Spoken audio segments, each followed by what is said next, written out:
중에서도요, 존경받는 사람들은 하나같이 지혜롭고 분별력 있는 사람들입니다. 나설 때와 나서지 말아야 할 때를 잘 판단합니다. 또 함께 할 사람과 또 멀리 할 사람을 잘 분별합니다. 또 해야 할 일과 하지 말아야 할 일을 잘 압니다. 또 같은 일을 하도 누구와 어떤 방법으로 해야 좋을지 그때그때 잘 판단합니다. 이런 사람들이 세상에서도 리더가 됩니다.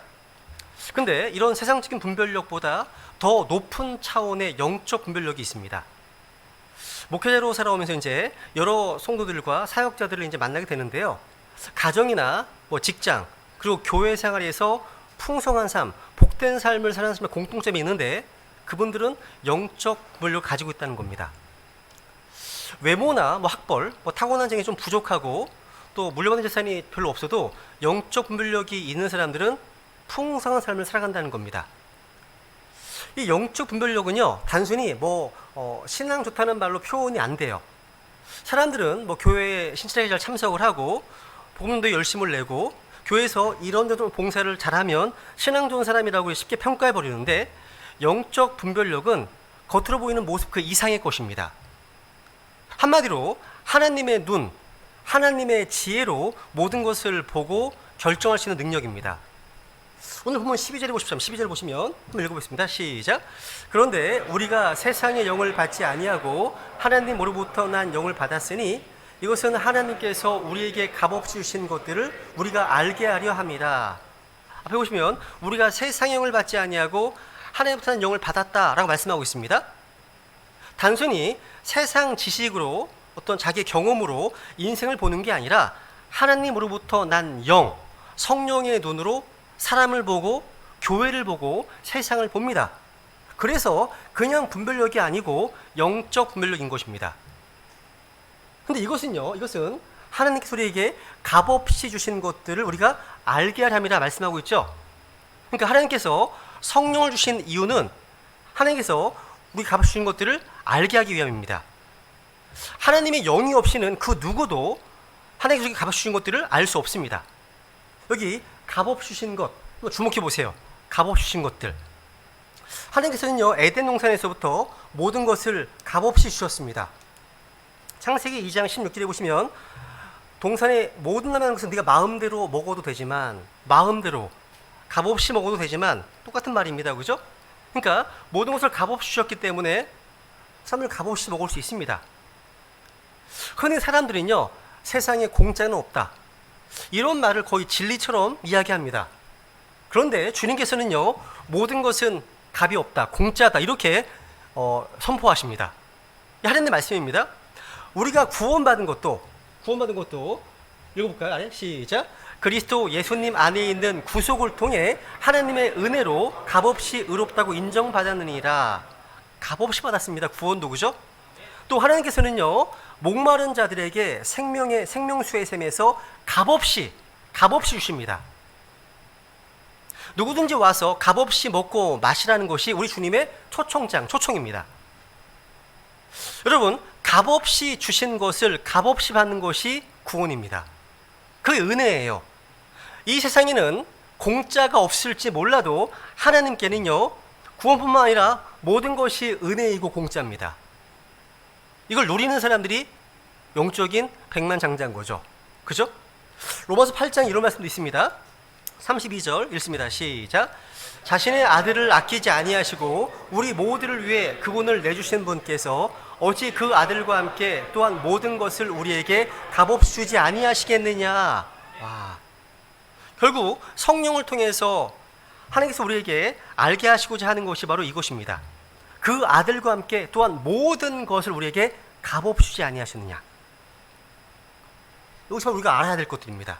이 아들과 함께 우리에게 값없이 주신 것, 여기에는요, 구원뿐만 아니라 영적인 선물들로서의 은사, 또 시간, 재능, 주위 사람들, 교회 등등 우리가 가진 모든 것들입니다.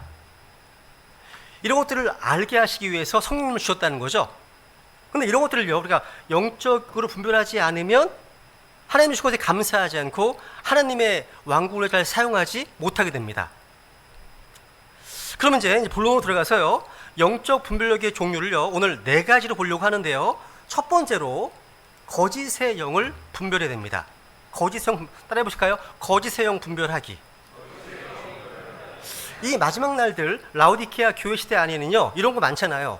하나님 봤다. 하나님의 음성을 직접 들었다. 아니면 하나님의 뜻이 이렇다라는 말들이 지나치게 남용되는 것 같습니다. 여러분, 하나님 믿는 사람들이요, 하나님의 뜻을 잘못 분별해서 이것을 절대 진리로 믿고 밀어붙이면 그 잘못된 열심이 자신과 주변 사람들에게 큰 해를 끼치고 간증을 잃게 만듭니다. 로마서 10장 2절에 이런 말씀이 있죠. 유명할 수 있습니다. 내가 그들에 대해 증언하노니 그들이 하나님에 대한 열심은 가지고 있으나 그것은 지식에 따른 것이 아니니라 말씀하고 있습니다. 여러분, 이 말씀을 오해하지 마세요. 열심은요, 좋은 겁니다. 열심은 좋은 거예요. 근데 그 열심이 참된 지식에 따른 것이 아닌 잘못된 열심은 오히려 예수님을 대적하고 참된 복음을 가로막는 장애가 될 수 있다는 겁니다. 제가 보기에 전 온 세상에서 우리나라 사람들하고요, 유대인들은요, 부지런합니다. 그리고 열심히 있다는 점에서 공통점이 있습니다. 그래서 두 민족 모두가 어디를 가더라도요, 항상 두각을 나타납니다. 근데 그 열심이 지식에 근거한 바른 열심이 아닐 때는 여러 가지 문제가 생길 수가 있습니다. 그래서 우리는 잘못된 열심을 배격하고 바른 열심을 가져야 됩니다. 다시 말씀드리지만 열심은 중요합니다. 여러분, 열심을 내고 계십니까? 아멘 못하시죠? 왜냐하면 여러분이요, 이 교회에 나오시기 이전에 다니시던 교회에서는요, 지나친 열심을 강요받았었고 열심이 특심이셨는데 바른 신약교회에 나오신 후에는 그 열심이 식어버린 경우가 많이 있습니다. 아니면 조금 쉬어야 되겠다, 많이 있습니다. 조금 쉬었으면 이제 열심을 내시기 바랍니다. 여러분, 이전에 다니시던 교회에서는요, 사람을 기쁘게 하기 위해서 잘못된 열심으로 특심을 내셨다면 이제 바른 교회에 오셔서 예수님을 사랑하는 마음으로 바른 지식과 바른 교리에 근거해서 바른 열심을, 올바른 열심을 내셔야 하는 겁니다. 이게 하나님으로 구원하신 목적이고 이유인 겁니다. 한번 디도서 14절 읽어볼까요? 한번 읽습니다. 시작. 그분께서 우리를 위해 자신을 주셨으니 이것은 모든 불법으로부터 친히 우리를 구속하시고 정결하게 하사 선한 행위에 열심을 내는 백성, 곧 자신을 위한 특별 소유 백성이 되게 하려 하심이라. 선한 행위에 뭐하는 백성이요? 열심을 내는 백성. 그러니까 주님께서는요, 이제 구원받았으니까 니만큼 인생을 즐기며 살아라, 꼭 말씀하신 것이 아닙니다. 주님께서는요, 주님의 십자가 대속으로 다시는 지옥에 가지 않을 테니까 마음껏 즐거움, 쾌락을 추구하며 살라, 말씀은 절대 아닙니다. 우리가 받은 구원의 의미를 정말 깊이 이해한다면 열심을 내지 않을 수 없을 겁니다. 근데 하나님께서는 여기 십자가 로마서에서 말씀하신 것처럼요, 열심이 중요하게 한데 그 열심만 가지고는 안 된다고 말씀하신 겁니다. 즉 잘못된 열심이 문제라는 겁니다. 지식에 따른 열심이 아니라면 그 열심은 잘못된 열심이라는 거죠. 사도 바울이 그랬습니다. 이전에 뛰어난 바리새인이었고 율법 학자였던 바울은요, 잘못된 열심으로 인해서 하나님의 교회를 핍박했고 그것은 교회의 머리이신 예수님을 핍박한 것이었습니다. 그러니까 영적 분별력이 없으면 하나님의 뜻이 아닌 것을 하나님의 뜻으로 믿고 어리석은 말과 우매한 행동을 하게 되는 겁니다. 그것 때문에 자신을 망치고 가정을 망가뜨리기도 하고 교회를 분열시키기도 하고 또 이단에 포섭되기도 하는 겁니다. 초대교회 때도 그랬기 때문에요, 사도 요한은 이 문제에 대해서 심각하게 경고했습니다. 한번 요한일서 4장 1절을 보겠습니다. 읽어볼까요? 같이 시작. 사랑하는 자들아, 영을 다 믿지 말고 그 영들이 하나님께 속하는지 그것들을 시험하라. 이는 많은 거짓 대언자들이 나와 세상에 들어왔기 때문이라. 사랑하는 자들아, 구만 성도들입니다. 말씀하시기를 영을 다 믿지 말고 그 영들이 하나님께 속하는 것들을 시험하라. 우선 영을 다 믿지 말라. 따라해보세요. 영을 다 믿지 말자. 이것은 주님께서 구원받은 성도들에게 주시는 하나님의 경고입니다. 영을 다 믿지 말라. 왜? 이 말씀 마지막 날들 거짓 교사들이, 거짓 사역자들이 득실거리는 위험한 때 우리 성도들의 마음 가운데 꼭 깊이 마음에 새겨야 될 말씀입니다. 영을 다 믿지 말라 하신 이유가 뭘까요? 성경에 보시면요, 하나님께 속한 영들이 있고 마귀에게 속한 영들이 있기 때문입니다. 오늘 본문에서 읽어보신 대로 세상의 영이 있고 하나님으로서 나온 영이 있기 때문입니다. 거룩한 성령이 있고요, unclean spirit, 부정한 영이 있기 때문입니다. 성경에는 또 진리의 영이 있고 오류의 영이 있기 때문입니다. 나뉘어 있어요. 우리는 하나님의 말씀대로 우리 주위에서 보게 되는 영들이, 또 우리가 만나는 많은 사람들이 하나님께 속하였는지 try, 시험해 보아야 합니다. 하나님 명령이기 때문에 먼저 구원받았는지 하나님 영이 있는지부터 확인해 봐야 되겠죠. 교회 다니는 거 다 믿어버리면 안 됩니다. 또 데살로니가서 5장 21절 이런 말씀이 있습니다. 읽어볼까요? 시작. 모든 것을 시험해 보고 선한 것을 굳게 붙들라. 모든 것을 시험해 보고 선한 것을 굳게 붙들라. 하나님의 명령입니다. 이 말씀대로 우리는 모든 것을 시험해 봐야 됩니다. 우리는 계시록 2장 2절 말씀대로요, 스스로 사도라고 하는 자들을 시험해 봐야 됩니다. 거짓 대언자, 거짓 교사, 성경에 또 거짓 형제들을 시험해 봐야 됩니다. 우리는 영들을 시험해 보고 이것이 하나님께 속하였는지 알아야 됩니다. 왜 그렇습니까? 많은 거짓 사역자들이 세상에 있기 때문입니다. 그렇기 때문에 교회에 열심히 다닌다고 다 믿지 마시고, 또 눈에 보이는 신앙생활을 열심히 한다고 해서 다 믿지 마시고, 또 유명하다고 해서 다 믿지 마시고 시험하고 분별해야 한다는 겁니다. 여러분, 거짓된 영의 대표적인 특징이 있는데요, 이런 경우가 있어요. 모든 것을 지나치게 영적으로만 해석하기도 합니다. 그러니까 균형을 잃었습니다. 이게 무슨 말, 이런 얘기예요. 집에서요, 뜨거운 주전자를 잘못 만져서 손을 댔어요. 보통 반응이 아 뜨거! 뭐 그러잖아. 아 뜨거 하잖아요. 그런데 오 할렐루야 라고 합니다. 이거 여러분, 신앙이 좋은 게 아니라 뭔가 문제가 있는 거 아니에요? 저는 그런 분들 종종 봐요. 탁구 치다가 본인이 실수를 했어요. 오 아버지 할렐루야, 뭐 이런 분들이 계세요. 너무 이상해. 이게 주님을 찬양할 일인가 이게 생각하는 거죠. 여러분, TV 드라마를 보면서 또 정치인들의 어떤 정책 연설을 들으면서 아멘! 아멘 합니다. 왜 이걸 아멘을 하지? 또 교회에서 봉사한다고, 교회에서 봉사 섬긴다고 남편과 아이들은 밥도 안 해주고, 또 기도원 다닌다고 집안 청소도 안 해놓고 다니는 주부들이 있습니다. 믿지 않는 남편, 불신자 남편이 화를 내면 자신이 의 때문에, 의를 위해서 핍박받는다고 하면서 사탄아 물러가라! 라고 합니다. 이게 되게 황당한 거, 이게요. 이건 영적 전쟁을 하는 게 아니라 분별력이 제로인 겁니다. 그죠? 또 여러분, 이런 것도 있습니다. 직장이나 사업에서 성실하지 못하고 무책임한 자로 살다가 실패했어. 사업 실패한 겁니다. 이런 사람이 갑자기 하나님이 저를 선교사로 부르신 것 같다 라고 합니다. 하지만 선교지는요, 무책임하게 살다가 망한 사람들 도피처가 아니잖아요. 자기 인생에 닫힌 문을 무조건 신학교로 가거나 선교지로 가라는 주님의 뜻으로 해석하는 것에 문제가 있지 않습니까? 그런 내용들이요, 서점에 가시면 많이 있어요. 이런 책 되게 많습니다. 잘 팔려도 희한하게. 이거 한마디로요, 거짓된 영에 사로잡힌 겁니다. 균형이 필요합니다. 여러분, 다니엘 한번 생각해 보세요. 다니엘은요, 항상 기도하는 사람이었습니다. 하루에 3번씩 기도하는 사람이었고요, 놀라운 환상과 계시를 받은 되게 영적인 사람이었습니다. 그런데 현실 세계에서 다니엘은 아주 성실한 사람이었습니다.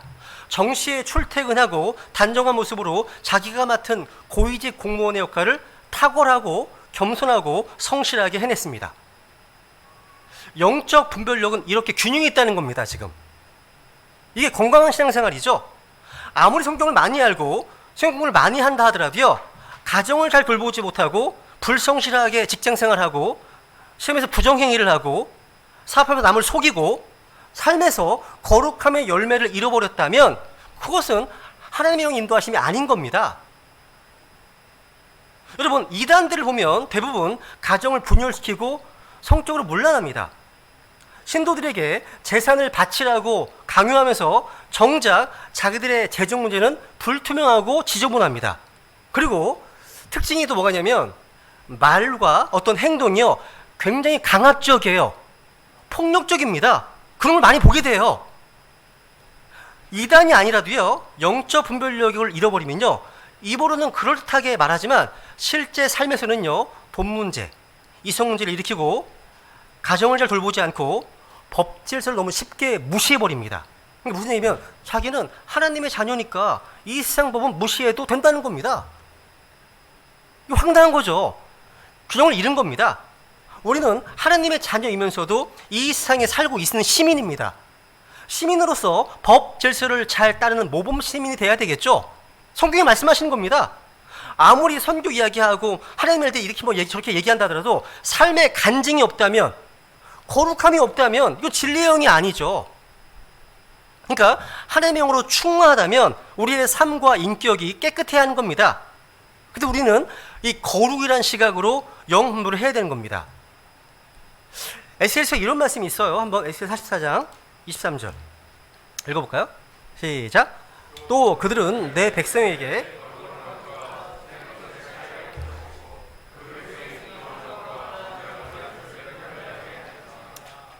이것이면 제사장들이 이제 백성들에게 가르쳐야 될 중요한 직무입니다. 물론 천년왕국 성전이니까 그때죠. 여러분, 하나님의 백성들이 끊임없이 거룩함을 분별할 수 있도록 계속 가르쳐야 한다는 겁니다. 그러려면 제사장들이 먼저 영적 분별력이 있어야 되겠죠. 그래서 거룩한 것과 더러운 것의 차이, 또 부정한 것과 정결한 것의 차이를 분별하게 해야 한다는 겁니다. 두 번째로 영적 분별력은요, 사람을 분별하는 겁니다. 중요합니다. 10길 물속은 알아도 한 길 사람 속은 모른다. 이런 말 있잖아요, 그죠? 살면 살수록요, 사람을 분별하기가 쉽지 않다는 걸 느낍니다. 정말 좋은 사람 같아서 믿었는데 너무나 실망하고 아픔을 겪는가 하면 처음에는 별로 탐탁치 않게 여겼는데 알수록 진국인 경우가 있어요. 정말 우리는요, 사람 보는 눈이 부족합니다. 그래서 영적인 눈으로 사람을 보고 분별할 수 있도록 하나님의 도우심을 구해야 됩니다. 시편 1편 1절에 이제 복 있는 사람이 이렇게 말씀하고 있죠, 그죠? 한번 읽어볼까요? 시작. 하나님을 따르지 않는 자들을 계획대로 걷지 아니하고 죄인들의 길에 서지 아니하며 조롱하는 자들의 자리에 앉지 아니하는 사람은 복이 있나니 Blessed is the man. 이 사람이 복 있는 사람입니다. 그죠? 여러분, 복 있는 사람의 인생의 비결이 뭐냐? 자기가 함께할 사람들, 자기 인생의 동반자들을 잘 분별하고 선택해서 악한 영향력으로부터 분리할 수 있는 능력이 있는 사람입니다. 그러니까 인생 한마디로 영향력이잖아. 영향력. 영향을 계속 받고 계시잖아요. 뭔가. 그죠? 그러니까 자신이 누구로부터 또 누군가로부터 또 무엇으로부터 어떤 영향을 받고 있는지 한번 생각해 보시기 바랍니다. 그래서 교제권이 중요한 거예요. 교제권이요. 누구와 교제하느냐, 이게 중요합니다. 왜냐하면 우리는 우리가 교제하는 사람들로부터 영향을 피할 수 있기 때문이죠. 안 받을 수가 없어요. 여러분, 내 주변 사람들이 모두가 다 하나님 없는 사람들로 둘러싸여 있다면, 그래서 우리가 늘 하나님 없는 사람들과 어울려 다닌다면 우리 인생은 피할 수 그런 영향을 받을 수밖에 없습니다. 그러면 우리 인생도 그렇게 변화가 많은 거예요. 여러분이요, 신천지 이단에 속한 사람들을 계속 만나잖아요. 그러면 그와 같은 사람이 될 겁니다. 여러분이 은사주의자들과 계속 만나면 용한 권사님 이런 계속 만나잖아요. 비슷한 사람이 돼버릴 겁니다. 그런데 예수 그리스도를 사랑하는 사람들과 계속 만나면 자신도 그렇게 될 겁니다. 여러분, 성경대로 믿고 성경대로 복음을 전파하고 성경대로 실행하는 사람들과 계속 만나잖아요. 자신도 그런 성경 신자가 될 겁니다. 여러분, 지금 나는 어떤 사람과 어울려서 인생을 살고 있는지, 또 나에게 영향을 끼치고 있는 사람들이 누구인지 좀 생각해 보시기 바랍니다. 이것이 여러분이요, 5년 후, 10년 후에게 내가 어떤 종류의 삶을 살 것인지를 결정하는 중요한 요소가 되는 겁니다. 시편 기자는요, 시편 119편 63절에 이런 말씀하십니다. 읽어보시죠. 시작. 나는 주를 두려워하는 모든 자들과 주의 훈계들을 지키는 자들의 벗이니이다. 교제에 대한 아름다운 구별하고 있죠, 그죠? 여러분이 가까이 있는 사람들이 어떤 사람들입니까? 여러분 주위에 있는 사람들이 이 킹제임스 성경, 바른 성경을 날마다 읽고 묵상하는 사람들이십니까? 주님을 진정으로 사랑하는 사람들이십니까? 무릎 꿇고 기도하는 사람들이십니까? 아니면 시편에서 말씀대로요, 하나님 없는 죄인들이십니까? 여러분, 내 주변에 경건한 교제꾼을 형성한다는 것은요, 내가 어떠한 삶을 사느냐에 결정적인 영향을 끼칩니다. 복 있는 사람은요, 복 있는 사람과 함께합니다. 여러분 주위에 하나님께서 인정하시는 이 복 있는 친구들을 많이 얻으세요. 그러려면 사람을 잘 분별해야 하겠죠. 그죠? 여러분, 복 있는 사람이 되려면요, 사람을 잘 보고 어떤 사람과 함께 할 것인가를 분별하라는 겁니다. 하나님을 따르지 않는 사람들, 죄인들, 조롱하는 사람들, 이런 사람들과 결혼하거나 사업하거나 함께 운명을 걸지 말라는 겁니다. 그러니까 영적 분별력이 있다면 배우자를 선택함에 있어서 신실한 크리스찬 남편과 아내를 배우자로 택할 겁니다. 본인도 신실해야 되겠죠, 먼저는. 그죠? 또 교회를 택함에 있어서 바른 복음과 바른 성경과 바른 교리와 바른 믿음을 전하는 신약 교회에서 신앙생활을 할 것입니다. 그리고 친구를 사귐에 있어서도요, 내 신앙을 병들게 하는 사람들이 아니라, 하나님으로부터 멀어지게 하는 사람들이 아니라, 그런 사람 피하고 내가 영적으로 성장할 수 있는 좋은 믿음의 친구들을 곁에 둘 겁니다. 그걸 분별하는 겁니다. 그런 것들을요. 여러분, 한번 생각해 보세요. 다윗과 요나단. 한번 생각해 보세요. 사울의 아들 요나단은요, 골리앗을 쓰러뜨린 다윗을 처음 만났을 때 다윗을 영적으로 인정했습니다. 요나단은 다윗을 본 순간 하나님의 사람이구나 알았습니다. 그래서 그에게 우정과 사랑과 충성을 주었습니다. 근데 생각해 보세요. 그게 사실 그러기 쉽지 않아요. 다윗의 등장은요, 사울 왕조의 몰락을 의미하기 때문입니다. 요나단은요, 사울 왕의 정통 황태자이기 때문에요, 인간적으로 생각한다면요, 다윗은 자기 아버지와 자신의 자리를 위협할 수 있는 인물이었는데, 요나단은요, 그런 인간적인 욕심에 사로잡혀서 어떤 영적 분별력을 잃지 않았다는 사실입니다. 그 덕분에 요나단의 후손인 베냐민 가문은요, 두고두고 유다 가문의 옆에 남아서 하나님의 돌봄을 받을 수 있었습니다. 요나단이 자기 개인의 이해관계를 뛰어넘어서 다윗이 하나님의 사람이라는 사실을 분별했고 그를 귀하게 섬겼기 때문에 그와 그의 가문이 하나님의 은혜를 입게 된 것입니다. 그러니까 영적 분별력이 있는 사람은요, 그 사람 분별한다는 겁니다. 그러니까 사람을 볼 때 빛의 천사로 위장하는 마귀의 관계에 속지 않습니다. 여러분, 말라기에 이런 말씀이 있습니다. 말라기 3장 18절 읽어볼까요? 시작. 그때 너희가 돌아와 의로운 자와 사악한 자를 분별하고 하나님을 섬기는 자와 그를 섬기는 아니한 자를 분별하셔야 됩니다. 분별하라고 말씀하시잖아요. 그죠? 하나님 믿는다고 하는 사람들 속에서요, 의로운 자와 사악한 자가 섞여 있고 하나님 섬기는 자와 그렇지 않은 자가 섞여 있기 때문에 우리는 분별할 수 있어야 한다는 겁니다. 여러분, 가룟 유다, 이 유다는요, 12제자 가운데 가장 스마트합니다. 똑똑합니다. 그리고 가난한 자를 위한다는 그럴듯한 말도 많이 했습니다. 예수님은 유다의 이중적인 어떤 모습을 꿰뚫어 보셨습니다. 수차례 걸쳐서 가룟 유다의 이중성을 분별해내셨고 드러내셨습니다. 그래서 주의 만찬내는 밖으로 내보내셨잖아요. 그죠? 함께 못하게 하셨죠. 그죠? 교회 안에서도 사람을 잘 분별해야 됩니다. 어떤 사람을 세우고 내릴지, 어떤 사람들을 격려하고 징계할지 판단하는데도요, 영적 분별력이 필요합니다. 여러분, 사도행전 5장에 보시면 자기 재산을 팔아서 거액의 헌금을 한 아나니아와 삽비라의 이야기가 나오죠. 초대교회 전체가 알 정도로 거액의 헌금이었으니까 얼핏 보면 목회자가 그 헌금을 교회를 위해 사용할 수도 있는 겁니다. 근데 베드로는요, 영적 분별력으로 그들의 마음속을 꿰뚫어 보았고요, 성령님을 속이는 사특한 동기를 분별한 뒤에 단호하게 그들을 꾸짖고 그 돈을 거절했습니다.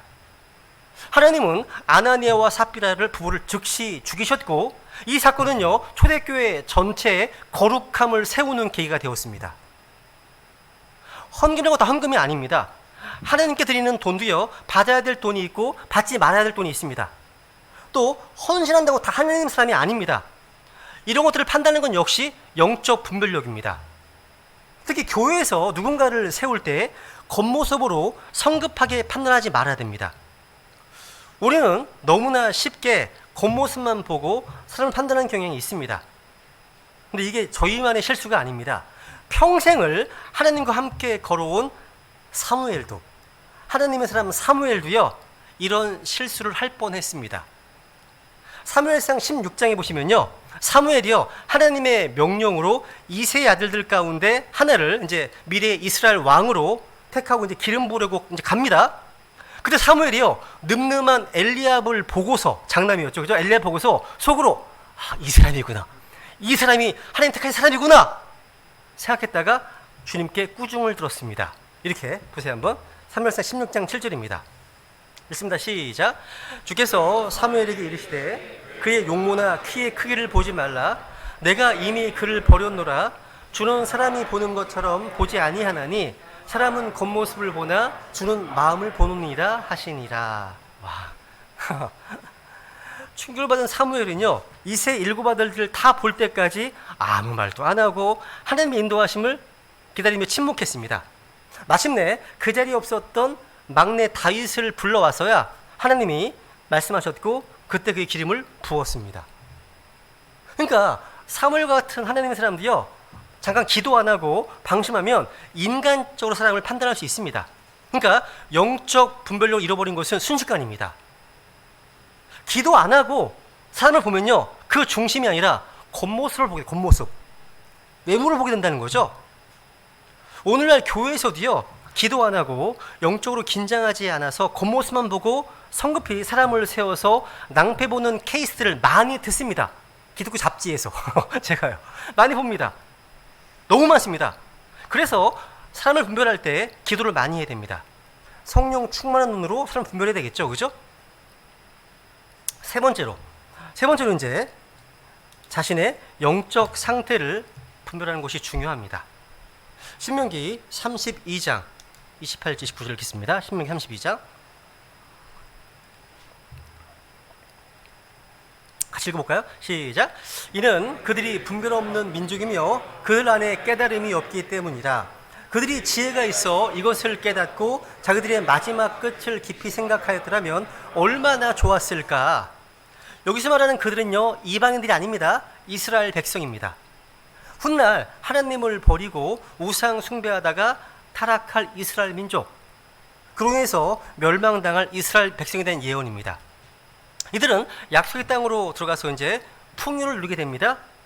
이 풍요 가운데서 이제 우상을 숭배하게 되는 겁니다. 타락하고 배교가 되는 거죠. 그런데 자기의 영적 상태를 분별하지 못하고 자기 도취에 빠져서 하나님의 심판이 닥쳐오는데도요, 자기들의 마지막 끝, 이 마지막 끝, 종말을 분별하지 못하고 자기들은 축복받은 민족이라고 착각하며 살 것이라는 예언입니다. 이 예언처럼 이스라엘 백성은요, 풍요로움에 취해서 자기들이 얼마나 하나님을 진노케 하는지 알지 못했습니다. 자신과 후손에게 닥쳐오는 하나님의 심판을 보지 못했습니다. 영적 분별력이 있었으면 하나님 앞에 회개하고 부르짖어서 심판을 면했을 텐데 영적으로 무지한 탓에 비참한 운명을 맞이했다는 사실입니다. 신약에서는요, 요한계시록에 보시면 소아시아 7교회 가운데 라오디케아 교회가 있습니다. 이 라오디케아 교회는요, 교회 시대 마지막에 있을 교회 모습이죠, 그죠? 한번 읽어보겠습니다. 이 교회를 주님께 꾸짖으십니다. 이렇게 말씀하시죠. 읽습니다. 시작. 이는 내가 이르기를 나는 부자며 재산을 불렸으므로 아무것도 부족한 것이 없다. 보세요, 여기까지 보세요. 이 라오디케아 이렇게 얘기합니다. 나는 부자다. 재산을 불렸으니까 아무것도 부족한 것이 없다. 이렇게 말할 만큼 부유한 교회였어요. 이 교회 시대 끝에 해당하는 말씀이죠. 이게 라오디케아 교회니까요, 그죠? 오늘날 대형 교회라고 불리는 많은 교회들이요, 정말 거대한 건물이 있고 막대한 현금이 있습니다. 누가 보아도 부자고 재산을 불렸고요, 아무것도 부족한 것이 없어 보입니다. 이것이 교회 시대의 마지막 모습으로서의 전형적인 현대교회의 모습인 것입니다. 한마디로 이득, 돈이 최고인 시대 된 거죠. 그러니까 자본주의 가치관이 교회에 들어온 겁니다. 근데 성경은 말씀하시잖아요. 돈을 사랑함이 모든 악의 뿌리다 말씀하십니다. 주께서는요 라오디게아 교회를 향해서요, 너는 네가 자신이 부자라고 이제 또 아무것도 부족한 것이 없다고 하는데, 다시 말하면 너는 네 상태를 잘 알지 못한다는 말입니다. 본인을 몰라. 영적 상태를 모르는 겁니다. 이 교회는요 자기들이 별 문제가 없는 괜찮은 교회라고 착각하고 있었습니다. 여러분, 영적 분별력이 없으면요 자기의 영적 상태에 아무 문제가 없다고 생각하는 잘못된 자기 도취에 빠집니다. 그런데 주님 보시기에 문제가 없는 게 아니었죠. 여러분, 사실 자기에게 아무 문제도 없다고 생각하는 것이 제일 심각한 문제인 거예요. 여러분, 주님 말씀하시잖아요. 보세요.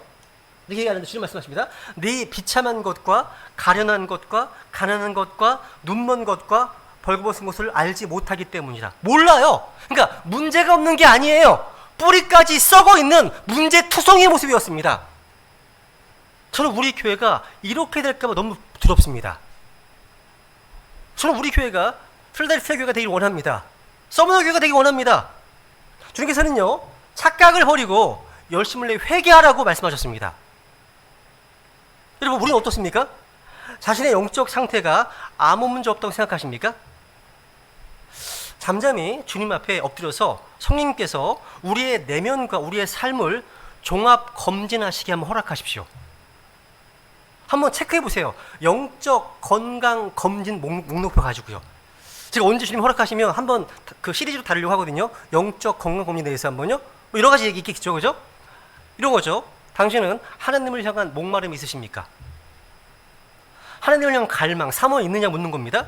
또 하나님의 말씀을 지속적으로 읽고 묵상하고 계십니까? 이런 것도 있겠습니다. 또 당신은 천국의 삶을 기대하고 계십니까? 위기는 기대하시냐고 묻는 겁니다. 또 죄에 대해서 점점 더 애통하십니까? 또 용서를 더 빨리 하십니까? 뭐 등등 되게 많이 있습니다. 이런 목록들이 있습니다.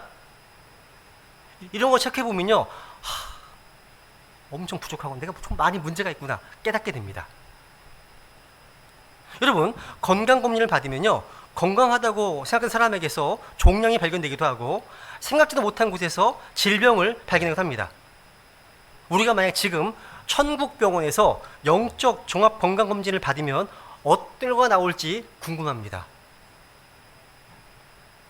여러분, 영적 분별력은요 항상 나의 연약함을 인정하고 내가 모르는 죄와 잘못이 나의 삶에 있을 수 있다고 하는 것을 알고 주님 앞에 항상 점검받고 회개하고 고침받는 겁니다. 이게 필요한 거예요. 예, 마지막 네 번째로요. 영적 분별력은요 우리의 시대와 사건을 분별하는 것입니다. 제가 이제 성경을 생각보기를 자주 하는 이유 중에 하나가 이겁니다. 여러분, 우리 하나님은요 역사의 주관자십니다. 우리 시대에 일어나는 모든 일은요 그것이 교회 안에 일이든 교회 밖에 일이든 간에 다 하나님의 주권과 섭리하에 일어납니다. 눈에 보이는 모든 시대 상황의 뒤편에는요 하나님의 메시지가 있어요. 영적 분별력은요 이것을 읽어내는 능력입니다. 제가 이제 지난 추석 때요 TV에서 관상이라는 영화를 이제 하더라고요. 그걸 잠깐 본 적이 있습니다. 근데 그 영화 마지막 장면에서요 주인공이 이런 말을 합니다. 그러니까 주인공이 인생의 모든 것을 다 잃어버리고 나는 이런 말을 합니다. 파도를 일으키는 것은 바람이거늘 나는 평생 파도만 보았지 바람은 보지 못했구려. 이게 빨리 캐치를 했어요. 예화로 써먹으려고 캐치. 이게 직업의식인가 봐요. 그게 나오면 야, 그러니까 나는 평생 파도만 봤지 바람은 보지 못했구려. 여러분, 눈에 보이는 사람들의 관상만 봤지 보이지 않는 시대정신과 역사의 흐름은 보지 못했다는 말입니다. 세상에서도요 뛰어난 사람은요 눈에 보이는 사건을 그냥 파편적으로 보고 액면 그대로 받아들인 것이 아니라 그 뒤에 있는 시대의 흐름을 읽습니다. 근데 하나님의 사람이라면, 우리가 성경 신자라면요 거기서 한 걸음 더 나아가서 성경의 예언 성취와 관련해서 거기에 담긴 하나님의 섭리를 볼 수 있어야 됩니다. 하나님께서는요 우리 시대의 어떤 사건을 통해서 말씀하실 때가 있습니다. 예수님도요 시대들에게 그 시대의 사건들 속에서 어떤 하나님의 메시지를 읽지 못하는 것을 책망하셨습니다. 한번 읽어볼까요? 마태오 16장 읽습니다. 시작. 그분께서 그들에게 응답하여 이르시되 저녁이 되면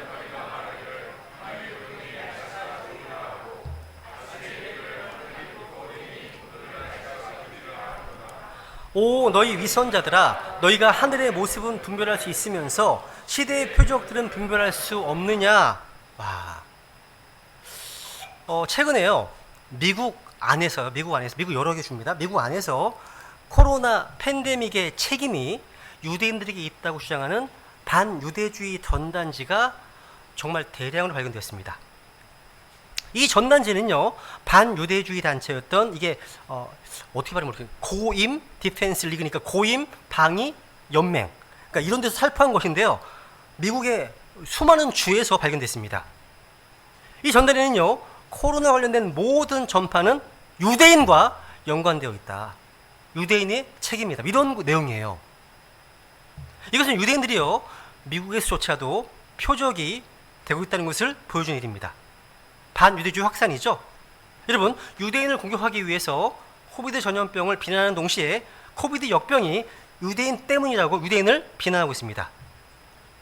작년 가을 초에는요, 텍사스주의 고속도로에 백스터 주스, 유대인을 격리하라, 이런 현수막을 내걸기도 했습니다. 이런 전단지들이 이렇게 가정들마다 이렇게 배달됐습니다. 뉴스에도 나왔습니다. 이런 말씀 보시면요, 마지막 때의 표적 가운데 어떤 것입니까? 반유대주의, 반기독교주의가 팽배할 것, 성경이 예언하고 있습니다. 한번 읽어볼까요? 마지막 세상 끝의 표적입니다. 읽습니다. 시작. 그때 그들이 너희를 넘겨주어 고통받게 하고 너희를 죽이리니 너희가 내 이름으로 인해 모든 민족들에게 미움을 받으리라. 왜 유대인들이 전 세계에서 미움받고 있습니까? 왜 반유대주의가 확산되고 있습니까? 이게 시대의 표적입니다. 미국에서도 이렇게 지금 되고 있다는 사실. 여러분, 하나님께서는요, 세상에 이런저런 사건들을 통해서 시대의 표적들을 보여주시고 우리에게 말씀을 교훈해 주십니다.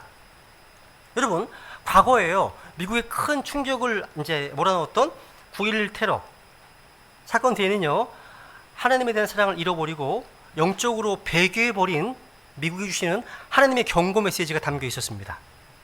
근데 안타깝게도요, 미국 사람들은요, 9.11 테러 사건에 담긴 하나님의 그런 교훈을 제대로 받지 못한 것 같습니다. 여러분, 9.11 테러 그 사건 직후 몇 개월 동안은요, 두려움과 슬픔에 사로잡힌 미국 사람들이요, 교회로 몰려왔습니다. 많이 몰려왔습니다. 미국의 교만과 도덕적 타락과 하나님을 떠나서 차가워진 모습을 회개하는 운동이 일어났습니다. 그런데 1년도 가지 못한 채 그 영적 열기는 가라앉고 말았습니다. 미국은 지금 계속 정치적으로, 경제적으로, 외교적으로 모든 것이 혼란스러워지고 있고요, 세계 최강대국으로서의 위상을 잃어버리고 있습니다. 여러분, 역대상 12장 볼까요? 역대 12장 32절 읽습니다. 마지막 구절입니다. 시작. 이사갈 자손 중에서 때를 깨달아 이스라엘이 무엇을 해야 할지 아는 자들, 곧 그들의 우두머리들이 200명 있었는데 그들의 모든 형제들이 그들의 명령하에 있었더라. 이 말씀에서 때를 깨달았다는 것은요, 그들이 살던 시대의 상황을 잘 이해하고 하나님의 사람으로서 어떻게 행동해야 할지를 알았다는 뜻입니다.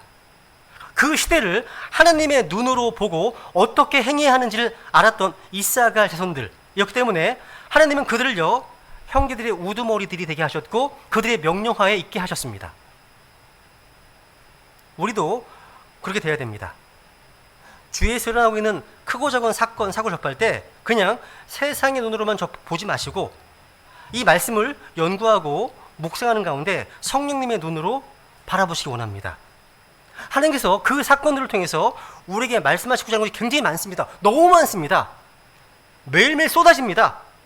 그 메시지를 읽고 우리가 하나님 사람으로서 어떻게 행동해야 할지 생각해야 한다는 겁니다. 이것이 영적 분별력인 겁니다. 그리고 한 걸음 더 나아가서요, 역적 시대상도 상황이지만 우리 각 개개인에게 일어나는 모든 사건들에 대해서도 우리가 그냥 바로 반응하기 전에 먼저 영적으로 분별해야 되겠죠. 그죠? 우리 일어나는 사건들은 다 우연이 아닙니다. 하나님의 섭리 가운데 이루어진 것입니다. 이것이 좋은 일이든 힘든 일이든 내가 계획했던 일이든 계획하지 않은 일이든 상관없습니다. 우리는 본능적으로 반응하지 말고 영적 분별력을 가지고서 반응해야 됩니다. 하나님께서 우리의 인생을 그분의 길로 인도하실 때 우리 뜻대로 되지 않을지라도요, 거기에 하나님의 어떤 메시지가 있다는 겁니다. 그래서 그걸 분별해서 잘 될 때는 교만하지 말고 힘들 때는 절망하지 말고 하나님의 인도하심에 자기를 맞추어야 되겠죠. 인도하심에요. 그죠? 예, 말씀을 정리하겠습니다. 이 마지막 날들, 이제 위험한 때 우리는 첫 번째 거짓 영을 잘 분별해야 됩니다. 그리고 사람을 잘 분별해야 됩니다. 복 있는 사람은 악한 영향으로부터 분리한 사람이기 때문이죠. 그리고 자기의 영적 상태를 잘 분별하는 사람입니다. 그리고 마지막으로 우리의 시대와 사건을 잘 분별해야 됩니다. 그럼 이런 영적 분별력은 어떻게 얻어지는 걸까요? 이 내용은 다음 주에 살펴보도록 하겠습니다. 우리 이 시간 주신 말씀을 좀 기억하시면서요, 우리 베드니 씨들 모두가 다 우리의 남은 때를 영적 분별력을 가지고 살아갈 수 있도록 주님 앞에 기도하며 은혜를 구하겠습니다. 기도하시겠습니다.